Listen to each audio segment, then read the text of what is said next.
آج 22 جمادی الثانی 5 فروری 2021 ہمارے گروپ کا غالباً 8واں لیکچر ہے۔ حضرت سیدنا ابو بکر صدیق رضی اللہ تعالی عنہ کے فضائل و کمالات پہ گفتگو چل رہی ہے۔ آج ذرا اسے ایک اور تناظر سے دیکھتے ہیں کہ مستشرقین نے بھی حضرت ابو بکر صدیق کے متعلق کچھ کہا ہے۔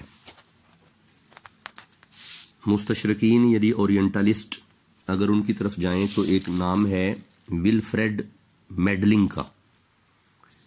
اس کا خیال ہے کہ اسلام کا ابتدائی دور اقتدار کے لالچ کا دور تھا، اور وہی اقتدار کے لالچ کا دور یعنی خلافت کے منصب کے لالچ کا دور تھا، اور وہی فسادات آج سنی شیعہ کی صورت میں چلتے آ رہے ہیں۔ معلوم ہوا کہ خلافت کے اقتدار کے لالچ کے نظریات مستشرقانہ نظریات ہیں، یعنی مستشرقین کے نظریات ہیں۔ آئیے ایک اور مستشرق دیکھتے ہیں۔ مونٹگمری واٹ نامی ایک مستشرق ہے، اس کا انسائکلوپیڈیا ہے برائٹانیکا۔ اس میں یہ شخص لکھتا ہے کہ حضرت ابو بکر صدیق رضی اللہ تعالیٰ عنہ کوئی اہم شخصیت نہ تھے۔ ساری زندگی میں آپ نے 2 ہی اہم کام کیے، ایک حج مکہ اور ایک امامت نماز۔ یعنی حضرت ابو بکر صدیق کی شخصیت کے متعلق ایسے نظریات رکھنا یہ مستشرقانہ نظریات ہیں، یعنی اورینٹلزم کا ذہن ہے ایسا۔ ایک اور مستشرق دیکھتے ہیں، ایک اورینٹلزم ہے لیمنس، مسٹر لیمنس۔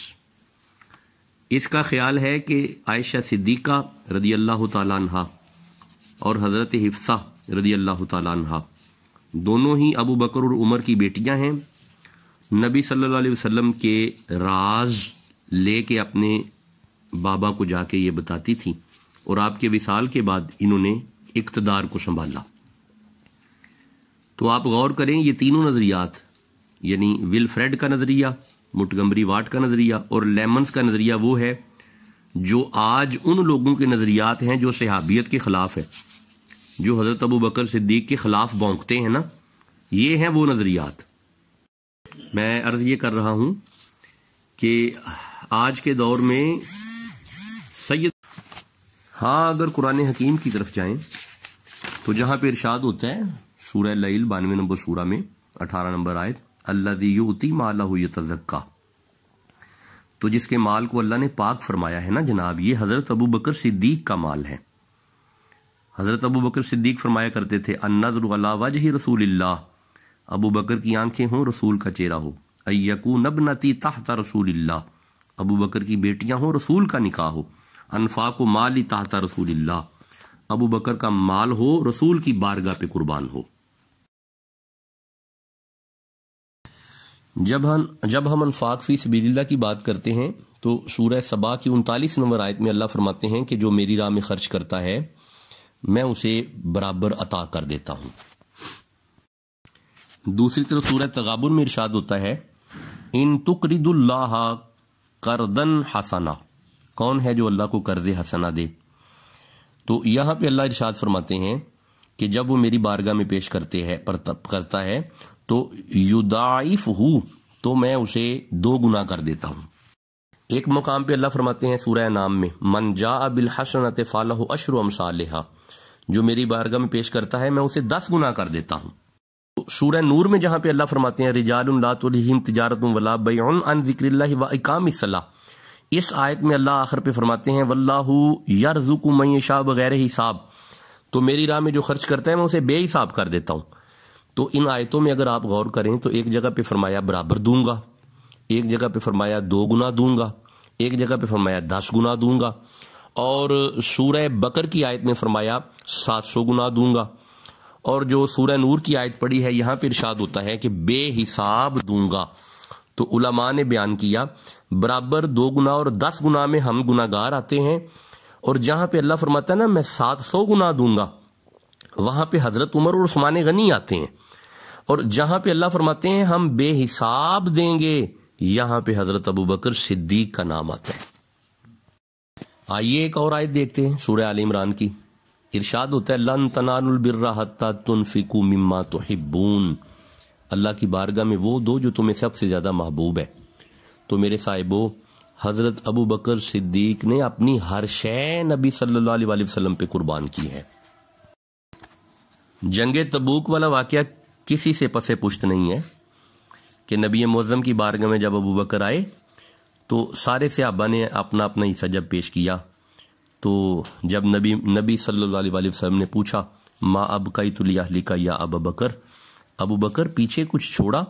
فرمایا ابقیت لہم اللہ ورسولہ، حضور پیچھے اللہ اور اللہ کا رسول ہے۔ تو جناب اپنی ہر شے جو رسول کے قدموں پہ رکھے وہ شخصیت ابو بکر صدیق ہے۔ آئیے اسی تناظر میں سورہ توبہ کی اگر آیت دیکھیں، ارشاد ہوتا ہے وَمِنَ الْأَعْرَابِ مَن يُؤْمِنُ بِاللَّهِ وَالْيَوْمِ الْآخِرِ، گاؤں کے کچھ لوگ رسول کی بارگاہ میں آئے اور آ کے عرض کی ہم ایمان رکھتے ہیں اللہ پہ اور اس کے رسول پہ، وَيَتَّخِذُوا مَا يُنْفِقُوا قُرْبَاتٍ عِندَ اللَّهِ، اور انہوں نے آ کے خرچ کیا رسول کی بارگاہ میں تاکہ اللہ کی قربت حاصل ہو، وَصَلَوَاتِ الرَّسُول، اور رسول اللہ کی دعا ملیں۔ معلوم ہوا کہ انفاق فی سبیل اللہ سے اللہ کی قربت ملتی ہے اور نبی کی دعا ملتی ہے۔ تو ہم پھر برملا کہہ سکتے ہیں کہ سب سے زیادہ خرچ چونکہ حضرت ابو بکر صدیق نے اسلام پہ کیا، تو یہ برملا کہا جا سکتا ہے کہ اللہ کے سب سے زیادہ قریب ابو بکر ہیں اور رسول کی دعا کا مرکز و محور ابو بکر ہیں۔ یاد رکھیں ابو بکر صدیق پہ بھونکنے والے اورینٹلزم ذہن کے مالک ہیں، وہ اورینٹلزم اذہان رکھتے ہیں۔ اب آئیے وصال ابو بکر صدیق کی طرف جو آج کا اہم عنوان ہے۔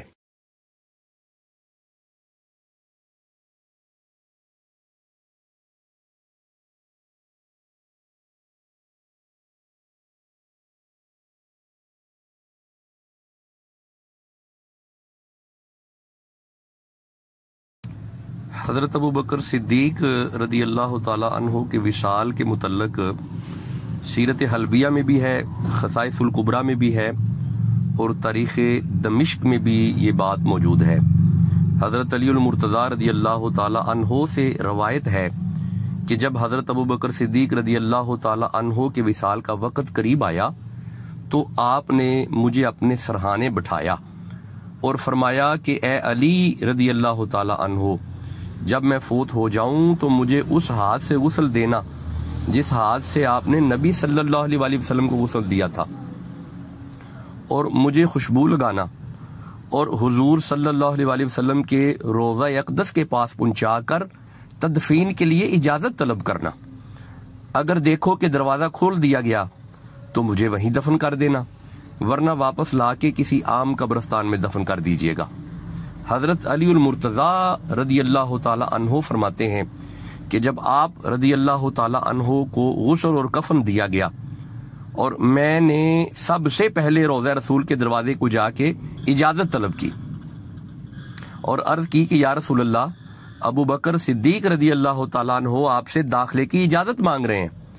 پھر میں نے دیکھا کہ روضہ اقدس کا دروازہ کھول دیا گیا اور آواز آئی حبیب کو اس کے حبیب کے ہاں داخل کر دو۔ تو اس طرح اس امر کے مطابق حضرت ابو بکر صدیق رضی اللہ تعالی عنہ کو روضہ رسول